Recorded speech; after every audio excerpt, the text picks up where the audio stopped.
অনুষ্ঠানের মধ্যে ঘরের অবস্থা খুবই খারাপ, ধুলো বালি দিয়ে একদম জড়িয়ে গেছে। তাই ড্রেসিং টেবিলটা পরিষ্কার করে নিলাম, কারণ ড্রেসিং টেবিলের সামনে অনেক কিছু ছড়ানো ছিটানো ছিল, সব সুন্দরভাবে গুছিয়ে। আমার দেখো এই শোকেজের ওপরে মানে কত কিছু যে জমে গেছিলো, ওষুধের প্লাস্টিক, তারপর অনেক ওষুধ, অনেক আজে বাজে জিনিস, সবগুলো বেছে বার করলাম। আর দেখো পাশে একটা দিঘি আছে, সেখানটায় গিয়ে ফেলে দিলাম। ঘরের পাপোশটাও এত পরিমাণে নোংরা হয়েছে যে ব্রাশ দিয়ে ভালোভাবে ঘষে পরিষ্কার করলাম, আর এত সুন্দর চকচকা হয়েছে কি বলবো, কারণ অনেক ধুলো আটকে গেছিল, পায়ে পায়ে প্রচুর ধুলো। আর এদিকে নিয়ে এসেছে আমাদের মাথা চিরুনি করার চিরুনিগুলো, তোমার দাদা ভাইয়ের একটা, আমার দুটো, কারণ চিরুনিগুলো খুব নোংরা হয়ে গেছে, কিছুদিন ধরেই ধুবো ধুবো করে ধোয়া হচ্ছে না। তাই ভাবলাম অনুষ্ঠানটা পার হোক, তারপরেই ধুয়ে দেবো।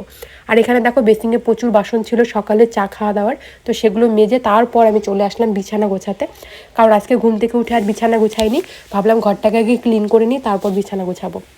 আর কম্বলগুলো বিছানার উপর থাকলে কীরকম একটা দেখা যায়, তাই জন্য ভেতরের রুমে রেখে দিলাম, এই রুমেই রাখি, তাহলে বিছানাটা একদম পরিষ্কার থাকে। বিছানার বেড কাভারটা আমি চেঞ্জ করিনি, ওটাই ঝেড়ে আজকে লাগালাম। ছেলের এখন একটা অভ্যেস হয়েছে একটু ঘুরু ঘুরু করবে, তাই জন্য মা এদিকে ঠাকুরের বাসনপত্র মাজছিল, তো আমি বাইরে এসে ছেলেকে চারপাশটা একটু দেখালাম। তারপর চলে এসেছি রান্না করতে, এদিকে মশলা বেটে নিলাম, মাছগুলো ভেজে নিলাম। ফুলকপি আলু দিয়ে মাছের তরকারি করব, আর বরলি মাছ দিয়ে বেগুন আলু দিয়ে চচ্চড়ি করব। এই হচ্ছে আজকে রান্না বান্না। তো ভিডিওটা কীরকম লাগলো জানিও, টাটা।